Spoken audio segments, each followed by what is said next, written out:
Assalamualaikum warahmatullahi wabarakatuh. Bismillahirrahmanirrahim. Al-haditsu was-sabi. Al-haditsu utawi iku hadis as-sabiu kang kaping 7. An Abdus Somad saking Abdus Somad. An Abdus Somad bin Mughaffal saking Abdus Somad bin Mughaffal. Wala tahu sapa Abdus Somad sami tu krungu sapa ingsun ana Wahab bin Munabbah saking Wahab bin Munabbah radhiyallahu ta'ala anhu radhiya muga-muga ridho sapa Allah taala anhu saking Wahab bin Munabbah iku yaqulu dawu sapa Wahab bin Munabbah qara'tu maca sapa ingsun fi akhir Zaburi Dawud ing dalam akhiri kitab Zaburi Nabi Dawud sholawatullahi alaihi sholawatullahi muga-muga rahmate sholawatullahi utawi rahmate Allah iku alaihi muga-muga tetep ing atase Nabi Dawud talatina ing 30 apane sitron lembaran kala dawuh sapa Allah ya Dawud he Nabi Dawud hal tadri apa ta weruh sapa sira ayyul mukminu utawi endi-endi wong mukmin iku ahabbu luweh nyenengake sapa mukmin ilayya maring ingsun an utila ing yen tandhawaake sapa ingsun hayatahu ing uripe mukmin. Kita sampai pada hadis yang ke-7 dari Abdus Somad bin Mughaffal. Beliau berkata, sami'tu anna Wahab bin Munabbah. Saya mendengar dari Syekh Wahab bin Munabbah radhiyallahu ta'ala anhu. Beliau berkata, qara'tu fi akhiri Zaburi Dawud sholawatullahi alaihi. Saya membaca di akhir kitab Zabur. Jadi Wahab bin Munabbah ini membaca di akhirnya kitab Zabur Salasina syitron, ada 30 lembar. Isi yang ada di dalam kitab Zabur tersebut, qala ya Dawudu hal tadri ayyul mu'min. Allah berfirman, ya Dawudu hai Nabi Daud, hal tadri ayyul mu'minu ahabbu ilayya an utila hayatahu. Wahai Nabi Daud, apakah kamu tahu siapakah orang mukmin yang aku cintai dan aku panjangkan umurnya? Jadi firman-Nya Allah dalam kitab Zabur halaman terakhir berbunyi, hal tadri ayyul mu'min ahabbu ilayya. Wahai Nabi Daud, apakah kamu tahu siapakah orang mukmin yang aku cintai sehingga aku panjangkan umurnya? Qala jawab sapa Nabi Daud, la mboten. Nabi Daud menjawab, tidak, kula mboten ngertos gitu. Qala dawuh sapa Allah, alladzi nyatane wong idza qala nalikane ngucap sapa man la ilaha illallah ing lafadz la ilaha illallah iksya'arra mongko mengkeret apa jilduhu kulute man warta'addat lan dredeg apa mafasiluhu ros-rosane man. Allah kemudian menjawab, alladzi idza qala la ilaha illallah iksya'arra jilduhu warta'addat mafasiluhu. Orang yang paling dicintai Allah, yang umurnya akan dipanjangkan, adalah orang yang ketika mengucapkan la ilaha illallah kulitnya gemetar. Jadi hatinya gemetar, ya. Bulu kuduknya itu berdiri. Warta'addat mafasiluhu. Kemudian seluruh urat nadinya itu gemetar juga, redek. Jadi saking takutnya kepada Allah ketika berzikir la ilaha illallah itu merasuk ke dalam dirinya, ke dalam kulitnya, ke dalam tulang belulangnya semua. Fa inni akrahu lahu bidzalikal maut. Orang yang seperti ini, kata Allah, orang yang melafalkan la ilaha illallah dengan penuh, ya, dirasakan sepenuh hati, sepenuh jiwanya ini, fa inni akrahu lahu bidzalikal maut. Sesungguhnya aku tidak tega untuk menjatuhkan kematian kepadanya. Jadi ketika ada orang yang berzikir la ilaha illallah dengan setulus hati, dirasakan betul sampai terasa di hati dan seluruh tubuhnya, ini Allah nggak tega untuk mengambil nyawanya. Kama yakrahu alwalidu liwaladihi, seperti tidak teganya seorang orang tua, seperti tidak teganya orang tua melihat anaknya meninggal. Jadi orang tua itu sangat menyayangi anak-anaknya, maka seorang anak ini harus tahu. Kadang anak ini tidak tahu, gitu kan. Bahkan kalau ada anaknya sakit, itu orang tua rela untuk menukar, andaikan bisa ditukar orang tuanya saja yang sakit. Jadi seperti orang tua yang tidak tega melihat anaknya meninggal, Allah juga tidak akan tega memberikan kematian kepada orang yang berzikir la ilaha illallah kepadanya. Walakin la yatulluhu minhu inni uridu an asarrahu fi dari siwa hadita. Tetapi kata Allah, aku ingin hambaku yang berzikir tadi mendapatkan kehidupan yang lebih baik.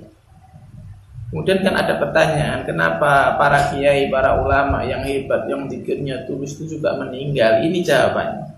Allah sebenarnya tidak tega. Walakin la yadulluhu minhu inni uridu an asarrahu fi dari siwa halida. Tetapi Allah ingin hambanya tadi, ingin membahagiakan hambanya tadi dengan kehidupan yang lebih baik daripada kehidupan dunia. Jadi kok ternyata tetap ada ulama kiai yang meninggal, sesungguhnya Allah ingin beliau semua itu hidup dalam kehidupan yang lebih baik daripada kehidupan dunia. Jadi orang yang sudah siap, orang yang sudah punya bekal untuk kehidupan akhirat itu sesungguhnya ketika mereka meninggal itu lebih bahagia, lebih menyenangkan daripada ketika mereka hidup di dunia. Namun kita sebagai manusia yang masih hidup kadang tidak tahu, kadang menangisi kepergian beliau, para ulama, para kiai, tapi sesungguhnya beliau lebih bahagia di sana. Kenapa kok lebih bahagia di akhirat? Kenapa kok lebih bahagia setelah mati? Fa inna na'imaha balaun. Karena sesungguhnya kenikmatan di dunia itu adalah bencana. Waroha'aha syiddatun. Kemakmurannya dunia itu adalah sesuatu yang menyulitkan. Ini yang jarang dimaknai, jarang dipahami oleh banyak orang.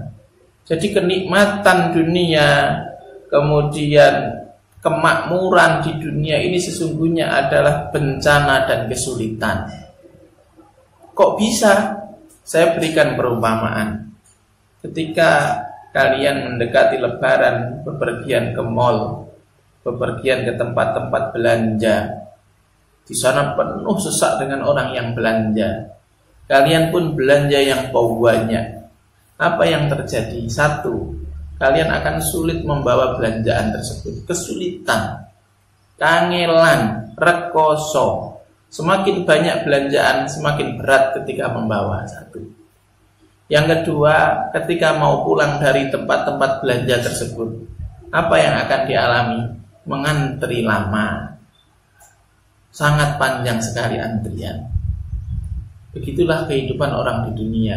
Semakin orang itu banyak harta bendanya, banyak yang dimilikinya di dunia, maka semakin akan mempersulit dia nanti di akhirat. Karena pertanyaan itu akan semakin banyak. Tidak hanya itu, nanti dihisab pun juga lama.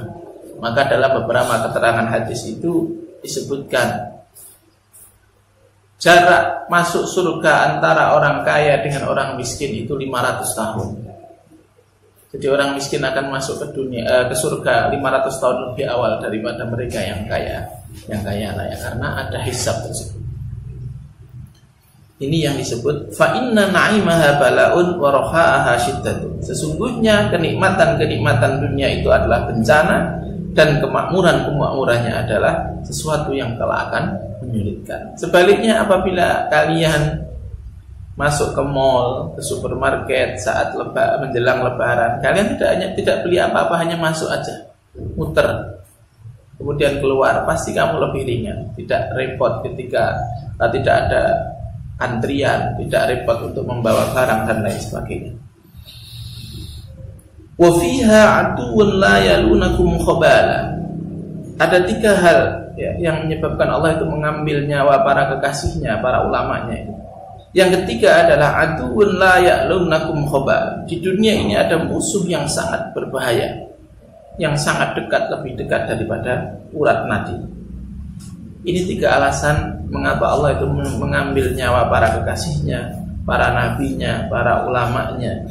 Min ajli dzalika ajaltu awliya'i ilal jannah. Karena hal itulah, kata Allah, aku menyegerakan, aku mempercepat kekasihku untuk segera masuk surga. Laula dzalika ma mata Adam wa waladu hatta yunfakhu fis sur. Andaikan tidak ada 3 hal itu, laula dzalika ma mata, maka tidak akan mati Nabi Adam dan keturunannya sehingga ditiupkannya sangkakala. Andaikan tidak karena hal itu, Allah tidak mungkin mengambil nyawa para nabi, para kekasihnya sampai nanti hari kiamat. Jadi sesungguhnya kematian itu bagi orang-orang yang soleh, bagi orang-orang yang sudah dekat dengan Allah, sungguh itu adalah nikmat yang luar biasa. Sebaliknya, bagi mereka yang belum siap, bagi mereka yang belum punya bekal, tentu kematian ini adalah awal dari siksanya. Maka mumpung kita masih diberi kenikmatan, kita perbanyak amal ibadah kita. Dalam sebuah hadis, Kanjeng Nabi bersabda, man qala la ilaha illallah wa maddaha hadamat lahu arba'atu alafi dzambin minal kabair. Barang siapa mengucapkan lafaz la ilaha illallah dengan dipanjangkan, dengan pelan-pelan, dengan dirasakan, hadamat lahu arba'atu alafi dzambin, maka Allah akan mengampuni 4.000 dosa-dosanya. Masya Allah. Jadi ketika habis sholat, jangan lamcing, bersalam langsung pelencing gitu ya. Tapi kita zikir minimal la ilaha illallah 3 kali. La ilaha illallah, betul-betul dirasakan. Barang siapa mengucapkan la ilaha illallah saja, ya, dosa-dosanya akan diampuni oleh Allah. Ada sebuah kisah terkait dengan keistimewaan zikir la ilaha illallah ini. Yang pertama, kisah ini menimpa Syekh Imam Az-Zahid Ya'qub Al-Kisai. Suatu saat Syekh Imam Az-Zahid Ya'qub Al-Kisai ini sakit parah, sehingga keluarganya bingung, sakit apa ini Syekh. Akhirnya keluarganya pun memanggil para dokter, memanggil dokter untuk memeriksa. Setelah dokter memeriksa, ternyata tidak ditemukan penyakitnya. Ini kan kita sudah sering tahu, jadi penyakit itu yang tahu, penyakit dohir, penyakit badan itu kan yang tahu orangnya. Jadi setelah diperiksa tidak ada satupun penyakit. Akhirnya dokter ini berkata kepada keluarganya, cobalah tanya kepada Syekh Imam Az-Zahid Ya'qub Al-Kisai, sebenarnya apa yang membuat dia sakit. Akhirnya para keluarganya pun bertanya, wahai Syekh, apa yang menyebabkan kamu sakit? Jawabannya adalah, sesungguhnya aku takut kepada Allah. Sesungguhnya aku takut kalau aku nanti kelak disiksa oleh Allah. Ini yang menjadikan sakit ini. Jadi penyakit itu kan ada 2, penyakit dohir dan penyakit batin. Penyakit dohir atau penyakit lahir itu yang tahu itu orangnya. Kalau ada orang sakit gigi, orang lain tidak tahu kalau dia sakit gigi. Yang tahu adalah yang merasakan. Kalau ada orang yang sakit kepala, orang lain tidak tahu kalau dia sebenarnya sedang pusing, sakit kepala. Yang tahu adalah orang. Sebaliknya, untuk sakit batin, penyakit batin itu yang tahu orang lain, orangnya tidak tahu. Contoh, salah satu penyakit batin ini adalah misalnya pemarah. Orang yang suka marah, pemarah, serengenan, itu yang tahu itu orang lain. Dia nggak nyadar kalau dia itu pemarah. Contoh lagi, orang yang pelit, bakhil, ini orangnya nggak tahu. Yang tahu orang lain. Oh, itu pelit banget. Padahal orang itu nggak merasa. Orang yang apalagi yang suka ghibah, itu dia nggak merasa. Ini penyakit-penyakit batin. Ya, maka kita harus sering minta nasihat kepada orang lain, mendengarkan masukan, mendengarkan apa yang disampaikan orang lain, mengingat orang lain itu juga menunjukkan, orang lain itu juga sebagai cermin bagi kita, menunjukkan kekurangan kita agar kita menjadi yang sempurna. Singkat cerita, kemudian Syekh Imam Az-Zahid Ya'qub Al-Kisai ini terus terang kepada keluarganya, sesungguhnya yang menyebabkan dia sakit ini adalah pikirannya yang memikirkan tentang azab dan siksaan Allah, bukan penyakit-penyakit lahir seperti yang ada. Kisah yang kedua menimpa seorang raja. Ada seorang raja yang kafir, yang tidak beriman kepada Allah. Raja ini kalah dalam suatu peperangan. Kemudian sang raja ini ditawan dan mendapatkan siksaan, yaitu dibakar di dalam sebuah tungku sang raja ini. Ketika sang raja ini dibakar di dalam sebuah tungku, sang raja ini kemudian minta tolong kepada Tuhannya, yaitu Tuhan Lata, Uzza, Manat. Ya Lata, Tuhanku, ya berhala-berhala yang dia sembah tersebut, tolong aku. Nah, hari ini aku akan dibakar. Dia ketika dibakar itu dia menyebut Tuhan. Namun setiap dia menyebut nama Tuhannya, Tuhan Lata, Tuhan Uzza, itu ya, berhala-berhala itu, ternyata api itu semakin membakar dia. Akhirnya dia putus asa. Tuhan sudah disembah kok malah dia tersiksa. Akhirnya dia mengucapkan terakhir itu la ilaha illallah Muhammadur Rasulullah gitu. Allah menurunkan anugerahnya, taufiknya. Ketika sang raja itu mengatakan la ilaha illallah Muhammadur Rasulullah, berarti dia Islam. Api itu tiba-tiba padam. Setelah api itu padam, ternyata tungku yang digunakan untuk membakar sang raja itu kemudian tiba-tiba dibawa terbang oleh angin. Jadi ada angin yang tiba-tiba datang, angin topan itu menyapu bersih tempat itu. Jadi apinya padam, tungkunya ini terbang sampai tidak terlihat, dibawa oleh angin topan. Kalau sekarang itu angin putih beliau. Sampai akhirnya kemudian jatuhlah di sebuah tempat di mana tempat itu tidak dia kenal. Banyak orang-orangnya yang belum Islam juga, suku Badui tersebut. Kemudian ditanya, siapakah Anda? Sang raja bercerita, aku adalah seorang raja di tempat bla bla bla sampai selesai. Kenapa Anda bisa seperti ini? Saya terbawa oleh angin topan yang menerjang. Kok bisa cerita? Akhirnya gara-gara mengucapkan la ilaha illallah Muhammadur Rasulullah itu dia selamat. Barokahnya sang raja masuk Islam, barokahnya la ilaha illallah Muhammadur Rasulullah, akhirnya penduduk di daerah tersebut pun ikut kemudian menjadi Islam. Demikian hadis yang ke-7. Semoga bermanfaat. Kurang lebihnya mohon maaf. Assalamualaikum warahmatullahi wabarakatuh.